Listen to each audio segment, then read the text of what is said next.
नमस्कार दोस्तों, बाबा साहब पीसीजी न्यूज में मैं जितेंद्र लखेरा हमारे सभी दर्शकों का एक बार फिर से स्वागत करता हूं और स्वागत करता हूं एक खास शख्सियत, समाज सेवी कहें या फौजी कहें, ये बलवान फौजी हमारे मध्य में मौजूद हैं। और आज की जो चर्चा होगी, जिस तरह से हरियाणा में क्या पूरे देश में लोकसभा का जो बिगुल है वो बज चुका है और उसी कड़ी में जिस तरह से सामाजिक चर्चाओं पे लगातार हम इनसे बातचीत करते रहते हैं। और अभी जो चर्चा होगी विशेषकर से वो होगी आज लोकसभा के जैसे चुनाव को लेकर और महेंद्रगढ़ के विकास को लेकर, और विकास के साथ साथ जिस तरह से भिवानी और महेंद्रगढ़ लोकसभा का चुनाव है उसको लेकर विशेष चर्चा रहेगी। जो हमारे मेहमान है हमारे साथ जुड़ चुके हैं, उनसे हम कर लेंगे चर्चा।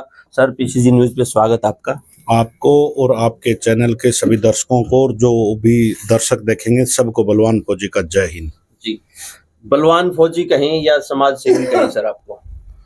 मैं फौज में शहीद नहीं हो पाया जी और महेंद्रगढ़ के लिए मैं कार्यरत हूँ, काम भी कर रहा हूँ। तो मेरा एक टारगेट है कि वहां मैं देश रक्षा के लिए गया था जी। जो कि शहीद होना मेरे भाग्य में नहीं था। अब मैं महेंद्रगढ़ के लिए शहीद होने के लिए हूँ। तो आप भाषा आप चूज कर लीजिए कि मैं किस प्रकार से आपके बीच में। जी सर, हम आपको समाज सेवी के रूप में चूज करेंगे। जी धन्यवाद। जिस तरह से महेंद्रगढ़ और भिवानी में सर अभी लोकसभा का चुनाव चल रहा है और बात करें समाज के, जैसे आप मुद्दे उठाते रहते हैं, अभी जो विधायक राव दान सिंह जी है कांग्रेस पार्टी से और बीजेपी पार्टी से चौधरी धर्मवीर सिंह जी हैं और जननायक जनता पार्टी से राव बहादुर सिंह जी हैं। क्या विकास, सबसे पहले हम चौधरी धर्मवीर सिंह के बारे में पूछना चाहेंगे, जो उन्होंने 10 साल का जो समय जनता ने दिया, क्या महेंद्रगढ़ के विकास के लिए आप जो ये जो कार्य करवाए हैं क्या संतुष्ट हैं आप? महेंद्रगढ़ में जब मैंने 2019 में लोकसभा का चुनाव लड़ा था, जब चौधरी धर्मवीर जी भी थे, बहन श्रुति चौधरी थी और मैं था, स्वाति यादव जी थी और रमेश राव पायलट भाई साहब थे हमारे साथ। हम 5 जने मुख्य उसमें थे। उस टाइम भी चौधरी धर्मवीर जी ने एक ही बात कही थी कि भाई मोदी के नाम पे, राष्ट्रभक्ति के नाम पे, देशभक्ति के नाम पे और पार्टी ने मुझे उतारा है तो आप उस पक्ष में मुझे वोट दे। और आज भी जब उन्होंने मुद्दे तो संसद भवन में उठाए हैं, लेकिन चीजें जो हैं वो यहाँ के लोग एक देशभक्त लोग हैं। हर घर में फौजी है और वो सिर्फ देश हित के बारे में सोचता है। तो आज भी चौधरी धर्मवीर जी देश हित के लिए और मोदी जी के नाम पे वोट मांग रहे हैं। तो धर्मवीर जी के कार्य से आप संतुष्ट नहीं हो? संतुष्ट होना नहीं होना वो अलग पार्ट है, क्योंकि उससे संतुष्ट होना, अभी मैं आपके चैनल के माध्यम से कह दूं कि मैं संतुष्ट हूं तो फिर मैं भाजपा का कैंडिडेट हूं। अगर मैं कह देता हूं संतुष्ट नहीं हूं तो फिर मेरे को लोग कांग्रेस का कहेंगे, क्योंकि संतुष्ट तो मैं किसी से नहीं हूं। संतुष्ट आप किसी से जी। तो बलवान फौजी की सर जो निगाहें हैं, क्या भविष्य में विधानसभा चुनाव पर लगी हुई है? बिल्कुल लगी हुई हैं और महेंद्रगढ़ विधानसभा से मेरी तैयारी है, निर्दलीय रूप से मैं प्रत्याशी। तो बलवान फौजी को अगर जनता चुनती है तो मुख्य एजेंडा सर क्या रहेगा आपका? मुख्य एजेंडा, किस नाम पे बलवान फौजी को वोट दे जनता? मेरे को आप जितना मैंने काम किया है आज की तारीख में, पिछले 5 साल से, कोरोना के अंदर बड़े बड़े एमएलए एमपी छुप गए थे और वहां से संदेश देते थे अपने फोन के वीडियो के माध्यम से कि छुपे रहो। हम उस टाइम के लोगों के बीच में खाना पहुंचाते थे, उन लोगों को मेडिकल सुविधाएं पहुंचाते थे। पुलिस के भाई जहाँ खड़े थे उनके लिए खाना, मेडिकल के जो हमारे डॉक्टर साहब थे उनके हॉस्पिटलों में जा करके लोगों को बेड दिलाते थे, लोगों को ऑक्सीजन की प्रोवाइड करवाते थे। मतलब लोगों के बीच में घूमते रहते थे अकेला अपना ताम झाम लेकर के। और उसके बाद जब भी कोई कोरोना थोड़ा सा शांत हुआ और मामला चला, तो हमने फिर महेंद्रगढ़ हल्के के जो भी मुद्दे थे, मेरा ऐसा कोई भी महेंद्रगढ़ में रोड बना हुआ हो जिसमें बलवान फौजी का हाथ ना हो, महेंद्रगढ़ का कोई भी कार्य हो जो सार्वजनिक है जिसमें बलवान फौजी का हाथ ना हो, एक तहसील लेवल का काम बलवान फौजी चेंज करवा रहा है, तो मेरे ख्याल से तो एक नॉर्मल व्यक्ति जब इतना बड़ा काम करवा रहा है तो इससे बड़ा तो और क्या होगा। मैं सिर्फ काम के नाम पे वोट मांग रहा हूँ, बिना कुछ होते मैं इतना कर रहा हूँ, तो सोचो मैं अगर कुछ हो गया तो फिर तो काम ही अलग है। बलवान फौजी मान लो भविष्य में सर विधायक बनते हैं महेंद्रगढ़ से, तो बलवान फौजी सबसे पहला जो काम है वो क्या करेंगे?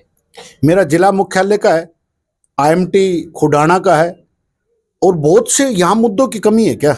महेंद्रगढ़ में आज राव दान सिंह जी विधानसभा विधायक उसकी संसद की तैयारी कर रहे हैं।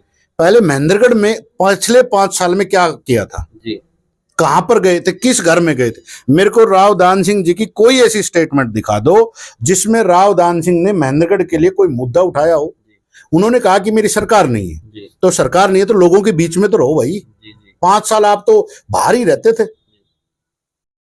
तो कहने का ये मतलब है, जब आपके बेटे को पिछले 5 साल में बचाने के लिए लगे हुए हो। आज महेंद्रगढ़ अकेली विधानसभा है, लेकिन अब तो 9 विधानसभा आएंगे भाई। एक विधानसभा का बेड़ा कर दिया, जीतता है तो 9 का गड़क करेगा। फिर एक में नहीं पहुंच पाया, कांग्रेस की टिकट से ही जीता था पिछली बार एमएलए, आगे भी कांग्रेस की वो जीत रहा है। तो कांग्रेस के पास तो पता नहीं 200 कुछ, वो जो आंकड़ा इनका प्रधानमंत्री बनने का जो सीट चाहिए वो आंकड़े में ही नहीं खड़ी।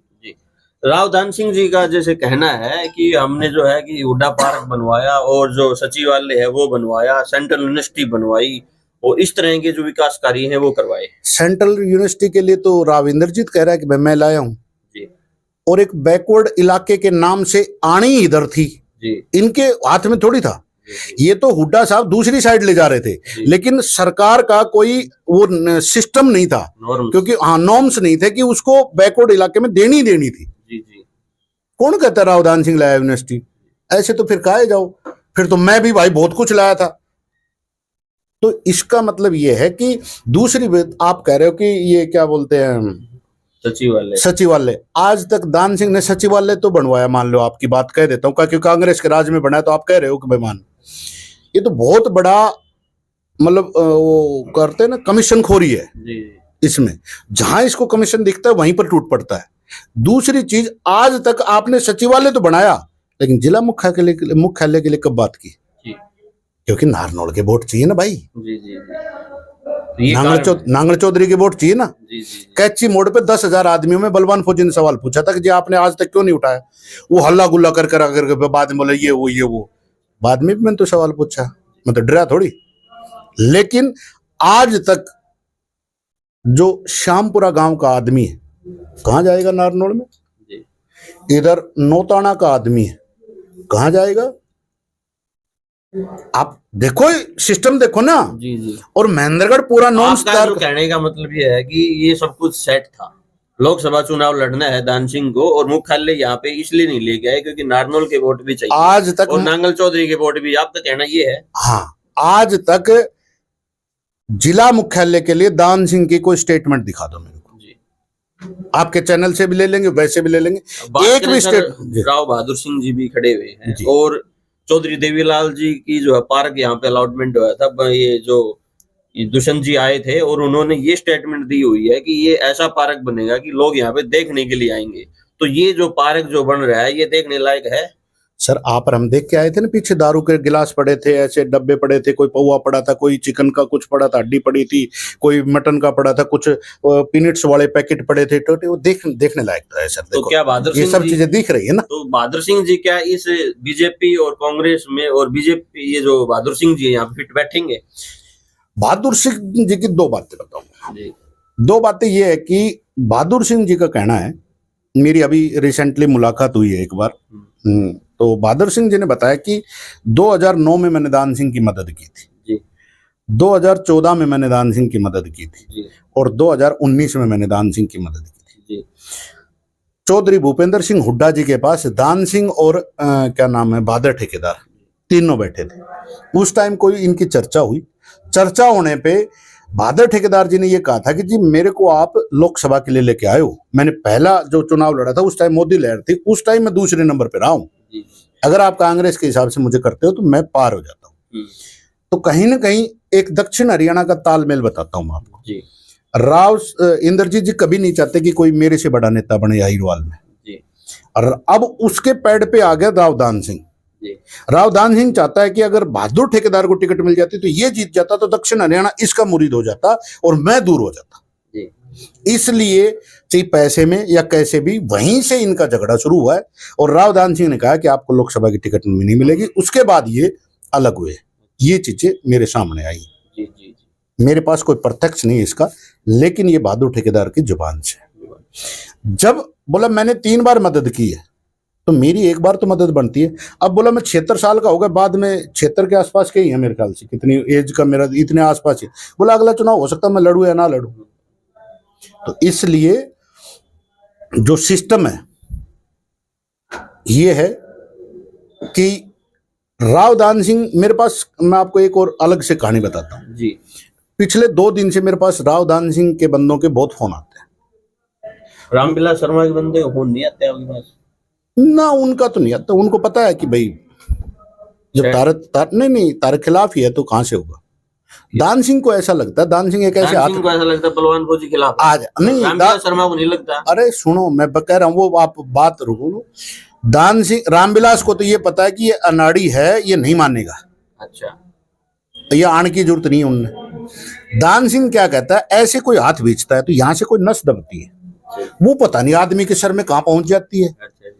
पीछे 3 दिन तो बादल ठेकेदार ने भी छोड़ दिया था सब कुछ, वो पता नहीं नस दबी कि नहीं दबी, मुझे तो पता नहीं। दूसरी चीज ये है, राव दान सिंह के बंदे इसलिए कॉल कर रहे हैं, उनको लगता है कि एक जातिगत समीकरण बताऊंगा, मैं यादव हूं, तो वो कह रहे हैं कि तू किसी का विरोध मत कर, तू किसी के पक्ष में मत, तू यहां से बाहर चला जा। अरे मैंने विधानसभा की तैयारी कर रखी है भाई, तो मैं घर में रहूंगा अपने में, मैं मेरे लोगों में, मैं मेरे वोट मांग रहा हूं। वहां पर मेरे से कोई पूछता है कि दान सिंह जीतेगा, भाई धर्मवीर जीतेगा, उसमें मैं कह देता हूं भाई मुझे पता नहीं कौन सा जीतेगा, मैं तो खड़ा नहीं हूं, तो मैं किसी के बारे में क्यों बोलूं। लेकिन दूसरी चीज ये है, तो आपके समर्थक तो सर आपसे अपेक्षा करते होंगे, आपके जो समर्थक हैं वो भी तो निगाहें रखे हैं, बलवान फौजी जिधर जाएगा हम उसी साइड जाएंगे, ये भी तो उनके भी जहन में सवाल है ना, बलवान फौजी किधर जाएगा। 10 तारीख से 15 तारीख के बीच में पूरा एक्स सर्विसमैन की एक मीटिंग महेंद्रगढ़ यादव धर्मशाला में, या फिर कोई भी हम प्लेस देख लेंगे, या फिर नारनौल में कोई मीटिंग करी जाएगी, जिसमें हम कम से कम 3 से 4 हजार फौजी मिलके और एक बढ़िया फैसला लेंगे। लेकिन 1 रैंक 1 पेंशन के लिए आज तक ना राव दान सिंह की स्टेटमेंट आई है, कांग्रेस के टाइम से लंबित था, कांग्रेस के टाइम से हमारी डिमांड थी, और भाजपा ने हमें पूरा नहीं दिया, उन्होंने अफसरों को दे दिया। तो हमारा तो दोनों से ही खपा है, ये नहीं कि हमारा दान सिंह से स्पेशल कोई खपा है। सिस्टम है। जब बादल ठेकेदार की बात आई, जब हम जंतर मंतर जाते थे तो बादल ठेकेदार ने हमें बहुत बसें दी, और वो भी फ्री में, 1 रुपए से भी नहीं। ये मैं ओपन बोल रहा हूं, क्योंकि फौजी आदमी, मेरे को कल किसी ने कहा कि तू 1.5 करोड़ रुपए दिला देते तेरे को और तेरे को टिकट ले आई, मैंने बोला विरोध करूंगा तो छाती तान के सामने करूंगा, ये टुच्ची हरकत करके नहीं करूंगा, क्योंकि ना मैं ये इन चीजों में विश्वास रखता। मेरे पास पैसे नहीं है, लेकिन भगवान का दिया कलेजा बहुत है, शरीर बहुत है, और उससे अपना काम कर रहे हैं, उससे ले लगे जी। तो फौजी साहब आपने बातचीत की, इसलिए आपका बहुत बहुत धन्यवाद। और पूछ सकते हो आप, टाइम है। अभी अगली जो आपकी हमारी मुलाकात होगी, बाकी जो चर्चा है हम उस पे करेंगे। धन्यवाद। ये बलवान फौजी जी थे, बारी बारी हमने सभी मुद्दों पे किया, वीडियो को हम ज्यादा लंबा नहीं कर सकते, इसलिए विशेष मुद्दों पर चर्चा करने की कोशिश करी। बाकी इस तरह की चर्चाओं के लिए, इस तरह के मुद्दों के लिए आप कमेंट बॉक्स में अपनी राय जरूर दें। अगली जो महान शख्सियत हमारे मध्य में बीच में होगी, उसका आप इंतजार करें। मेरे सहयोगी कैमरामैन के साथ मैं जितेंद्र लखेरा, बहुत बहुत धन्यवाद। जय हिंद, जय भारत, जय हरियाणा।